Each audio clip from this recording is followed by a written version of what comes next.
Hello friends, welcome back to my YouTube channel.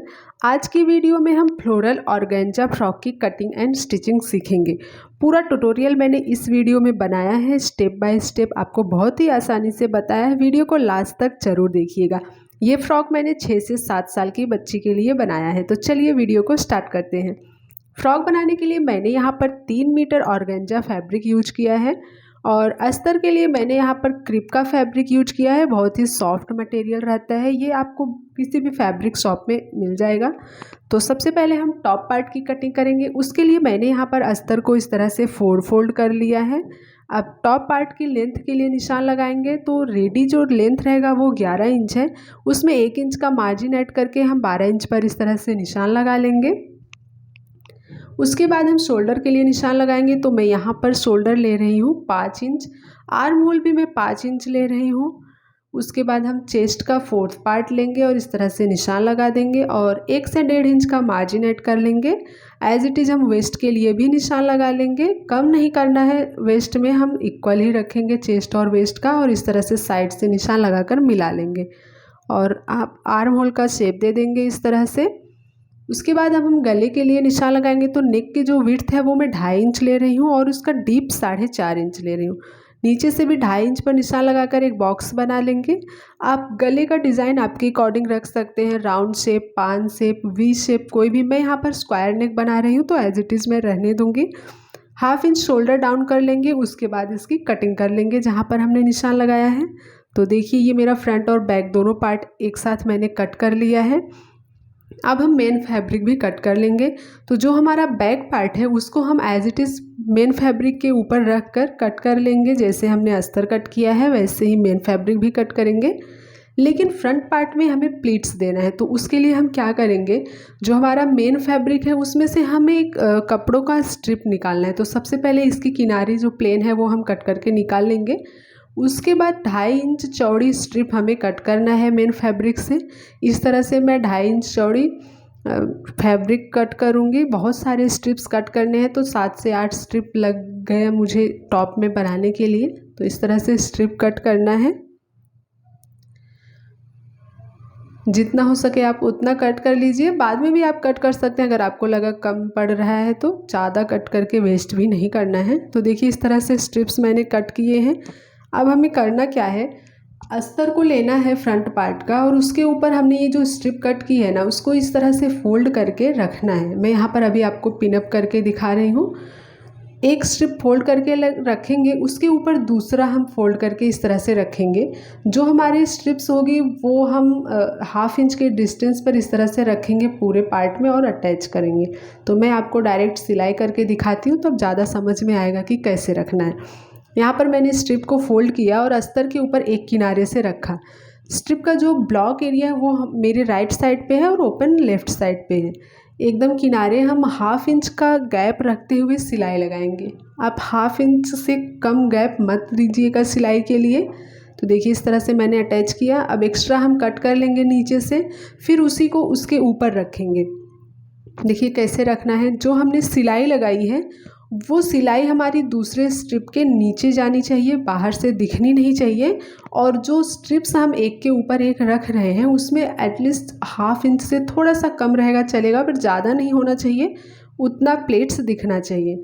तो आपको video में समझ में आ रहा होगा मैंने किस तरह से प्लेट्स अटैच किया है। 1/2 इंच की प्लेट्स दिख रही है। मैंने पूरे अस्तर पर इस तरह से प्लेट्स अटैच कर लिया है और ये बहुत ही ज़्यादा फ्लफ़ी लुक में आया है। अब रॉन्ग साइड से हमारा जो मेन फैब्रिक का एक्स्ट्रा है उसको हम कट कर लेंगे, नेक साइड से, आर्म होल साइड से। अब हम बैक पार्ट लेंगे और उसकी भी नेक फिनिशिंग करेंगे। तो देखिए मैंने मेन फैब्रिक के ऊपर अस्तर रख के कट किया था। अब 1/2 इंच का मार्जिन रखते हुए हम नेक के शेप में सिलाई लगा लेंगे, स्क्वायर शेप में। उसके बाद हम इसको राइट साइड पर टर्न करेंगे। देखिए इस तरह से सिलाई लगाने के बाद एक्स्ट्रा फैब्रिक को कट करना है, कॉर्नर पे छोटे छोटे नॉट्स देने हैं। उसके बाद इस तरह से अस्तर को रॉन्ग साइड पर टर्न कर लेना है। तो ये देखिए अब हमारा जो फ्रंट पार्ट है उसकी भी नेक फिनिशिंग हम इस तरह से कर लेंगे। हमने नेक के शेप में ही एक अस्तर का फैब्रिक कट किया है, लगभग 1 इंच चौड़ी। शेप वही दिया है जो टॉप का है, स्क्वायर शेप में, और उस टॉप के जो हमारा राइट साइड है उस तरफ अस्तर को रखेंगे और अटैच कर लेंगे। फिर छोटे छोटे कट्स लगाकर इसको भी रॉन्ग साइड में टर्न कर लेंगे। अब हम क्या करेंगे, शोल्डर अटैच करेंगे, फ्रंट और बैक दोनों। यहाँ पर मैं इनविजिबल शोल्डर अटैच कर रही हूँ, इसलिए देखिए मैंने जो अस्तर है बैक और फ्रंट दोनों पार्ट के अस्तर को एक के ऊपर एक रखा है और मेन फैब्रिक को एक के ऊपर एक रखा है, यानी जो सिलाई है हमारी उसको एकदम सेंटर पर एक दूसरे से मिलाते हुए रखा है और इस तरह से हम अटैच करेंगे। इस तरह से अगर आप शोल्डर अटैच करोगे तो बहुत ही फिनिशिंग के साथ वो अटैच होता है। यहाँ अंदर से हम एक्स्ट्रा फैब्रिक निकाल देंगे। उसके बाद देखिए इस तरह से शोल्डर अटैच होगा, अस्तर अंदर की तरफ जाएगा तो ये एकदम ब्लॉक तरीके से शोल्डर अटैच हो जाएगा। जो मार्जिन है वो राइट साइड से तो दिखता नहीं है, रॉन्ग साइड से भी नहीं दिखेगा। इसी तरह से मैंने दूसरा शोल्डर भी अटैच कर लिया है, ये देखिए इस तरह से। अब जो अस्तर है इसको हम अंदर की तरफ इस तरह से रखेंगे और आप चाहे तो प्रेस लगा लें, लेकिन उससे अच्छा होगा आप एकदम किनारे से एक सिलाई लगा लें, तो जो इसका लुक है ना बहुत ही ज़्यादा अच्छे से आता है। मैं अस्तर को अंदर की तरफ इस तरह से खींचते हुए नेक लाइन पर एकदम किनारे से इस तरह से एक टॉप स्टिच लगा लूँगी, जिससे गला है हमारा वो अच्छे से बैठ जाएगा और लुक तो बहुत ही अच्छा आने वाला है। मैं आपको अटैच करके दिखाती हूँ। फ्रंट और बैक दोनों पार्ट पर हमें इसी तरह से नेक पर सिलाई लगा लेनी है।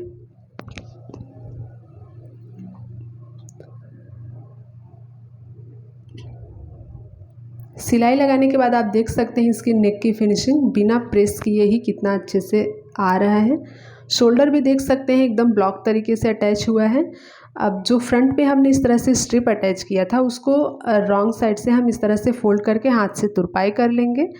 अब जो हमारा बैक पार्ट है उसको हम किनारे से मेन फैब्रिक और अस्तर को इस तरह से सिलाई लगाकर अटैच कर लेंगे, ताकि आगे सिलने में हमें दिक्कत ना हो, कपड़ा सरकेगा नहीं।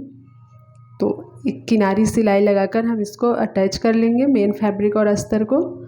अब हम फ्रंट पार्ट का टॉप पार्ट तो रेडी हो गया, फ्रंट और बैक दोनों। अब हम यहाँ पर स्लीव्स बनाएंगे। तो स्लीव्स की कटिंग मैंने अपने मेजरमेंट के अकॉर्डिंग कर ली है और जो ऊपर का है ये मैंने लगभग 2 इंच हाई लिया है, क्योंकि थोड़ा सा पफ देना है। पफ स्लीव्स की कटिंग कैसे करनी है इसकी मैंने वीडियो ऑलरेडी बनाई है, आप ज़रूर देखिएगा, हमारे चैनल पर है। तो यहाँ पर मैंने इलास्टिक फ्रिल बनाया है, तो देखिए वो कैसे बनाया है। पहले फैब्रिक को मैंने 1/2 इंच फोल्ड किया, फिर 1 इंच फोल्ड किया। उसके बाद हम इस तरह से किनारे से एकदम सिलाई लगाएंगे। सिलाई लगाने के बाद अब हम यहाँ पर 1/2 इंच के डिस्टेंस पे एक सिलाई और लगाएंगे। देखिए 1/2 इंच का डिस्टेंस आपको कम्प्लीटली रखना है, क्योंकि उसके अंदर हमें इलास्टिक इंसर्ट करना है। तो मैंने यहाँ पर ये पतली वाली इलास्टिक ली है, इसको आपके जो स्लीव्स का बॉटम है उस मेजरमेंट के अकॉर्डिंग आप इसको कट कर लीजिए। अब जैसे मुझे यहाँ पर 7 इंच चाहिए तो 1 इंच का मार्जिन ऐड करके मैंने यहाँ पर 8 इंच की इलास्टिक कट कर ली है। अब हम इसको जो हमने 1/2 इंच का गैप छोड़ा था उसके अंदर इंसर्ट करेंगे इस तरह से। एक पिन की सहायता से हमें इलास्टिक फैब्रिक के अंदर इंसर्ट कर लेना है। उसके बाद दोनों किनारे से मेन फैब्रिक के साथ इलास्टिक को एक सिलाई लगाकर अटैच कर लेना है, ताकि इलास्टिक अंदर की तरफ ना जाए। इस साइड भी हम सिलाई लगाकर अटैच कर लेंगे। तो देखिए स्लीव्स में फ्रिल कितना अच्छे से बन गया है इलास्टिक के साथ। अब यहाँ पर आप मेजर करके देख लीजिए, आपको जितना चाहिए बॉटम उतना है, कम या ज़्यादा तो नहीं है, आप उस हिसाब से एडजस्ट कर सकते हैं। अब इसका जो ऊपर का पार्ट है वहाँ पर हमें प्लेट्स देना है। इस तरह से हम छोटे छोटे प्लेट्स देंगे। तो मैं प्लेट्स लगाकर सिलाई पहले से ही नहीं लगाऊंगी, डायरेक्ट मैं आपको अटैच करते हुए ही प्लेट्स यहाँ पर डालने वाली हूँ। टॉप पार्ट लेंगे हम। तो टॉप पार्ट का जो सेंटर है, स्लीव्स के सेंटर को मैं शोल्डर के एकदम सेंटर पर रखूँगी और पहले मैं एक तरफ सिलाई लगाऊंगी, फिर दूसरी तरफ लगाऊंगी। देखिए इस तरह से ऊपर मैं 2 से 3 प्लेट शोल्डर में आगे की साइड और 2 से 3 प्लेट शोल्डर में बैक साइड पड़ेगा, और उसके बाद आगे तक हम स्लीव्स को इस तरह से अटैच कर लेंगे। तो 3-4 प्लेट्स एक साइड पे, यानी टोटल 6 से 7 प्लेट्स आप डाल सकते हैं। ज़्यादा प्लेट्स डालने पर भी लुक ज़्यादा अच्छा नहीं आएगा। दूसरी साइड भी हम शोल्डर के पास 3 से 4 छोटे छोटे प्लेट्स इस तरह से पहले डालेंगे। उसके बाद हम यहाँ स्लीव्स को आप आर्म होल्स के हिसाब से मेजरमेंट करते रहिए, कम ज़्यादा नहीं होना चाहिए। जितना एक्स्ट्रा रहेगा उसको प्लेट्स में एडजस्ट करके फिर इस तरह से सिलाई लगाकर अटैच कर लीजिए स्लीव्स को। तो ये देखिए इस तरह से मैंने यहाँ पर स्लीव्स अटैच किया है। आप इसका पफ देख सकते हैं वॉल्यूम कितना ज़्यादा अच्छे से आया है, एकदम फ्लफ़ी लुक आ रहा है पफ का और फ्रिल के साथ, देख सकते हैं आप। इसी तरह से मैं दूसरा स्लीव्स भी अटैच कर लूँगी। एक साइड पर अटैच हो गया है, दूसरी साइड भी मैं स्लीव्स अटैच कर लेती हूँ। तो देखिए इस तरह से मैंने स्लीव्स अटैच किया है। अब हम इसको रॉन्ग साइड पर इस तरह से टर्न करेंगे, फिर हम क्या करेंगे, यहाँ पर मेजरमेंट के लिए निशान लगाएंगे। तो सेंटर पर निशान लगाने के बाद मेजरमेंट का जो साइड फिटिंग होता है वो उसका निशान लगाने के लिए, फिटिंग करने के लिए बहुत ही आसान होता है, इसलिए मैं हमेशा ऐसे ही यही वे प्रेफर करती हूँ। अब स्लीव्स पर भी हम अपने मेजरमेंट के अकॉर्डिंग निशान लगा लेंगे, उसके बाद साइड से सिलाई लगाकर इसकी फिटिंग कर लेंगे। दोनों साइड पर सिलाई लगा लेंगे। वीडियो आपको पसंद आए तो लाइक ज़रूर कीजिएगा, कमेंट में भी बताइएगा कि वीडियो कैसा लगा, और अगर कुछ भी डाउट्स है तो आप कमेंट सेक्शन में ज़रूर पूछिए। मैं पूरी कोशिश करूँगी आपके डाउट्स क्लियर करने के लिए। और वीडियो आपको फास्ट लग रहा हो तो आप स्लो कर सकते हैं अब यूट्यूब की सेटिंग्स में जाके। इस तरह से मैंने साइड में सिलाई लगाकर इसको फिटिंग कर लिया है। तो ये देखिए टॉप पार्ट हमारा रेडी हो गया है। अब हम इसमें बॉटम अटैच करेंगे, तो उसके लिए हमारा जो बचा हुआ अस्तर का फैब्रिक था उसको हमने इस तरह से डबल फोल्ड करके फैला लिया है, डबल फोल्ड किया है। अब इसके कॉर्नर पे हम इस तरह से टॉप पार्ट को रखेंगे और वेस्ट लाइन के लिए निशान लगाएंगे। इस तरह से मैंने निशान लगा लिया है। अब हम कॉर्नर से मेजर करेंगे दोनों साइड हमारा इक्वल है कि नहीं, नहीं है तो हम बराबर कर लेंगे, और जितना साइड में है उतना ही सेंटर पर भी निशान लगाएंगे, और एक इस तरह से राउंड शेप में आएगा थोड़ा सा कर्व में, वेस्ट के लिए निशान लगाएंगे। उसके निशान पर आप इस तरह से एक बार मेजर ज़रूर कीजिए, आपका जो टॉप पार्ट है उससे कम या ज़्यादा नहीं होना चाहिए, इक्वल आना चाहिए। अब हम टोटल लेंथ के लिए निशान लगाएंगे। तो जो हमारा फ्रॉक का टोटल लेंथ है वो 32 है, उसमें से 11 इंच का टॉप पार्ट है वो मैं माइनस कर दूंगी 11 इंच।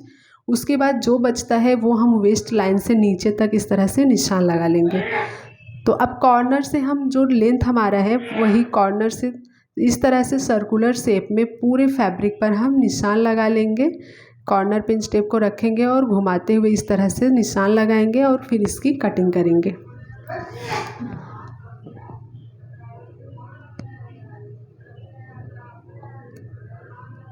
अस्तर की कटिंग हो गई है, ये देखिए। इसी तरीके से मैंने मेन फैब्रिक भी कट कर लिया है। मेन फैब्रिक का वेस्ट मैंने थोड़ा सा ज़्यादा कट किया है क्योंकि उसमें मैं गैदरिंग्स डालने वाली हूँ इस तरह से।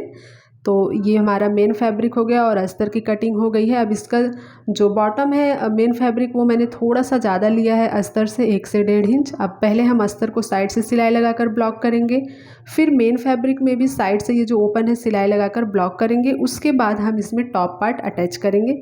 अब मैं आपको फाइनल लुक दिखा रही हूँ फ्रॉक का। आप देखिए मैंने मेन फैब्रिक में थोड़ा सा गैदरिंग्स डाला है। ये है हमारा फाइनल लुक फ्रॉक का, रेडी हो गया है।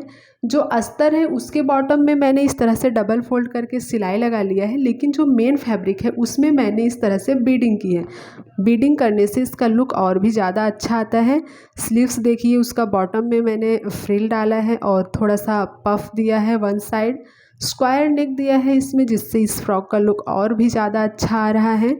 और फ्रंट में आप प्लीट्स देख सकते हैं, ये प्लेन भी कर सकते थे लेकिन उससे ज़्यादा अच्छा प्लीट्स देने के बाद इसका लुक आ रहा है। वीडियो देखने के लिए आपका बहुत बहुत धन्यवाद। जय श्री राधे।